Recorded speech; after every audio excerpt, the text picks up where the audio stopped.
دوستو یاد رکھنا، تگڑا اور مضبوط جوان پتہ کون ہوتا ہے؟ جس کی نظریں پوری طرح اس کے کنٹرول میں ہوں۔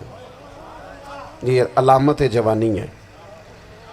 جس آدمی کا پوری طرح، دو لوگ دنیا میں کبھی کوئی کارنامہ سر انجام نہیں دے سکتے، ایک جو حرام کھاتا ہو، ایک جس کی نظر ناپاک ہو۔ محمد بن قاسم جب یہاں آئے تھے نا، تو ایک دن بڑے پریشان تھے، تو ایک بزرگ کہنے لگے آپ کیوں پریشان ہیں؟ کہنے لگے راجہ دہر سے مقابلہ ہے اور ہماری فوج تو سندھ کے رستے بھی نہیں جانتی، زبان بھی نہیں جانتی، لڑیں گے کیسے؟ دو چار دن کے بعد ان بزرگوں کی دوبارہ محمد بن قاسم سے ملاقات ہوئی تو بڑے خوش تھے۔ کہا اب آپ کیوں خوش ہیں؟ کہنے لگے وہ میرا مقابلہ نہیں کر سکتا، میں نے تحقیق کر لی ہے۔ کہا کیوں؟ کہنے لگے نظر کا گندہ ہے، اور جو نظر کے گندے ہوتے ہیں وہ میدانوں میں ٹھہرا نہیں کرتے۔ میدان کے لیے نکلنے کے لیے پاک جوانی کی ضرورت ہوتی، تطہیر مزاج ہونا ضروری ہوتا ہے، پاکیزہ افکار اور سچی اور سچی ستھری سوچوں کا ہونا ضروری ہوتا ہے۔ اس لیے فرمایا کہ میرا مقابلہ نہیں کر سکتا۔ حضرت عبداللہ ابن حذافہ کمرے میں تھے، تو وزیر کی بیٹی اندر سجی سنوری پہنچ گئی۔ جیسے ہی آپ نے اس کفر کی چال کو دیکھا تو تیمم کر کے نفل شروع کیے۔ وہ ساری رات بیٹھی رہی، رب کا بندہ ساری رات عبادت کرتا رہا۔ عبادت بڑا سہارا ہے، مصلی بڑا سہارا ہے اللہ کے بندوں۔ صبح دروازہ کھولا، وزیر نے اپنی بچی سے پوچھنا چاہتا تھا رزلٹ کیا نکلا، تو وہ کہنے لگی پیچھے ہٹ جا، اب تیرا میرا تعلق کوئی نہیں، میں نے نبی پاک کا کلمہ پڑھ لیا۔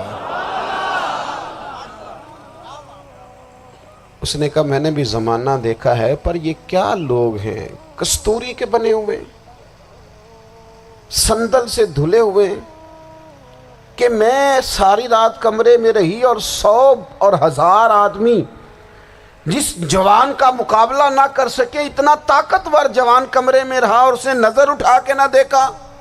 او کچا رنگ للاری والا جڑا چڑھدا تے لیندا رہندا ہے، اے عشق تیرے دا رنگ محمد چڑھیا پھر نہیں لیندا۔ میں کہا ایک دفعہ نظر اٹھا کے نہیں دیکھا، کمال ہو گئی۔ اتنے بڑے لوگ، اتنی بڑی سعادت مندی، فیروز بختی، معاملہ فہمی حد ہو گئی۔ اللہ اکبر۔ دوستو بادشاہ جب پوری طرح ہار گیا نا، اس نے کہا مار دو۔ تیل گرم کیا ایک کڑاہی میں، اور جب آپ کو اس میں ڈالنے لگے تو آپ کی آنکھوں میں آنسو آ گئے۔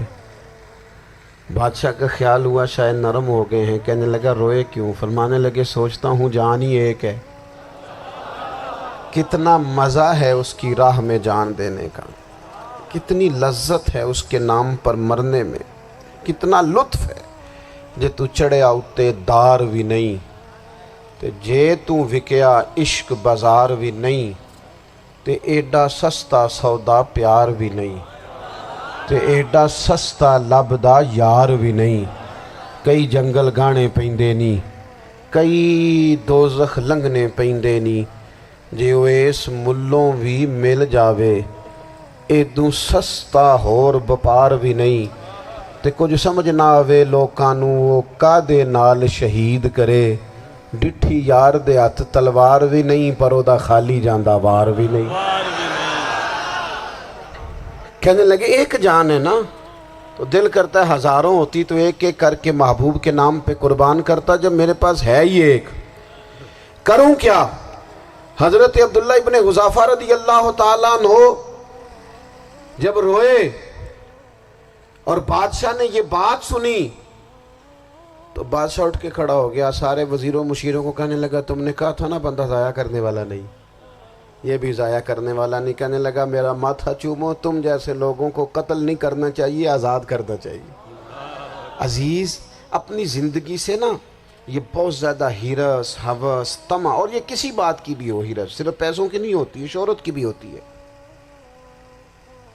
یہ بیماری انسان کو اقتدار کی بھی ہوتی ہے، تعریف کی بھی بیماری ہوتی ہے، یہ سارے نقص ہوتے ہیں لوگوں کو، اور معاذ اللہ بعض جبوں کبوں کے اندر بھی ہوتے ہیں، وہاں بھی پنپتے ہیں۔ اپنی زندگی جب تک اس سادگی میں نہیں لاؤ گے جو رسول پاک نے عطا فرمائی ہے، جب لوگ آسانیوں میں پوری طرح الجھ گئے تو پھر وہ دور ہوئے اور کفر چڑھ گیا۔ دوسری بات، اللہ کے محبوب صلی اللہ تعالی علیہ وسلم کی محبت ہم سے تقاضا کرتی ہے کہ ہم اس مشن کے لیے کام کریں جس مشن کے لیے رسول پاک نے کام فرمایا ہے۔ ہم سارے کام بڑے مضبوطی سے، سوچ سمجھ کے، تدبر سے، حکمت سے، تقاضوں کو مد نظر رکھتے ہوئے کرتے ہیں سارے کام۔ دین کے کام میں ہمارا مزاج نہیں ہوتا، او ہو جائے گا جی، آپ بسم اللہ پڑھیں جی، شروع کریں جی۔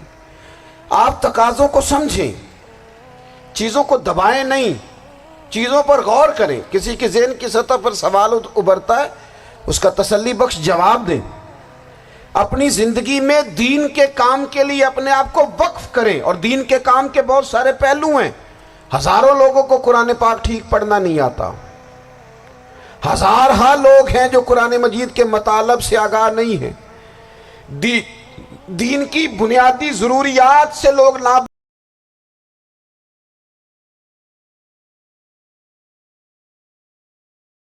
مردوں کو طلاق کے مسئلے نہیں آتے، انہیں پتہ نہیں ہے کہ مجھے حقوق زوجین کے معاملے میں کیسے چلنا۔ ڈھیر سارے گھروں میں تباہی اس لیے ہے کہ تربیت اولاد کا دینی منہج ہمیں نہیں پتا۔ اپنا حصہ ملائیں دین کے کام میں۔ ایک آدمی کو اگر تو نمازی کرنے میں کامیاب ہو گیا، تیری زندگی بدل گئی۔ وہ دین بیزار لوگ جو ہمارے بیچ بیٹھ کے ہماری نوجوان نسل کو پگڑی اور داڑھی کا نام لے کے بنیادی طور پر دین سے دور کرتے، ایسے نوجوانوں کو دین کا پیغام محبت دے کر دین کے قریب کرنا ہماری ڈیوٹیوں کا حصہ ہے۔ ہمیں ذمہ داری کا احساس کرنا پڑے گا، ہمیں یہ خاص قدم اٹھانا پڑے گا، توجہ دینی پڑے گی۔ مساجد، مدارس، میں آپ سے عرض کروں، اتنی ڈٹ کے مخالفت ہوتی ہے نا مدرسوں کی، اتنی ڈٹ کے۔ میں ادارہ چلاتا ہوں، اس کے چلانے میں جو مشکلات ہیں وہ تو ہم بتا نہیں سکتے آپ کو، اس لیے کہ میری قوم، میرا اس قوم سے تعلق ہے جو نعت خواں امیر کرنا چاہتی ہے، مدرسے نہیں۔ ہاں، نقیب خطیب پیدا کرنا چاہتی ہے، شعر و شاعری کی زندگی کو پروان چڑھانا چاہتی ہے۔ فقط ہمارا ان لوگوں سے تعلق ہے جو لاکھوں کروڑوں روپیہ محافل پہ لگائیں گے، اور قاری صاحب بیچارے اگر مسجد کا کوئی ہونے والا کام کسی وقت بتا دیں گے تو وہ بڑی مشکل آ جائے گی ان کے لیے۔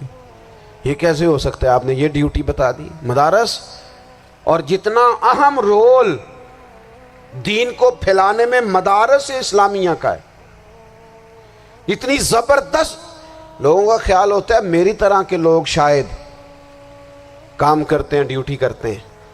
یہ 10-15 لوگ آپ کو نظر آتے ہیں جو آپ کو کہیں میڈیا پر یا ادھر ادھر ڈیوٹی کرتے، مخلص لوگ اپنی جگہ پہ، وہ بھی بڑا ہی کام کر رہے ہیں، جو میڈیا پہ آ کے بھی اخلاص سے اور درد دل سے کو دین کی، ان کی بھی کسی بات کی حوصلہ شکنی نہیں۔ لیکن ہزارہ اساتذہ جو مدارس میں بیٹھ کے پڑھاتے ہیں، جنہوں نے وہ سارے لوگ تیار، آپ سمجھ نہیں سکتے کتنا بڑا کام۔ حفظ کا استاد جو ہوتا ہے نا، اس کی ڈیوٹی 24 گھنٹے ہوتی ہے، فجر سے پہلے، اور اس نے بچوں کو اٹھانا۔ تنخواہ تو ہم انہیں دینا نہیں نہ چاہتے جی، تنخواہ نہیں دے دی انہوں نے، ہمیں مولوی امیر نہ ہو جانا۔ مولوی نو تے سوٹ بھی 27ویں والی رات دے ہے تاکہ کدھر سوان کے عید والے دن پا نہ لوے، چونکہ 27ویں تو بات تے درزی پھڑتا ہی کوئی نہیں، کیوں حضرت؟ ایسے ہی ہے نا، اس وقت تو نہیں نہ لیتا، تو ہم چاہتے ہیں مولوی ہماری مرضی کے ہماری طرح کا سوٹ نہ پہن لے۔ مدارس کی مضبوطی، آپ یہ دیکھ لیں، یہ صلاح الدین ایوبی کا تعلق بھلا کس چیز سے تھا؟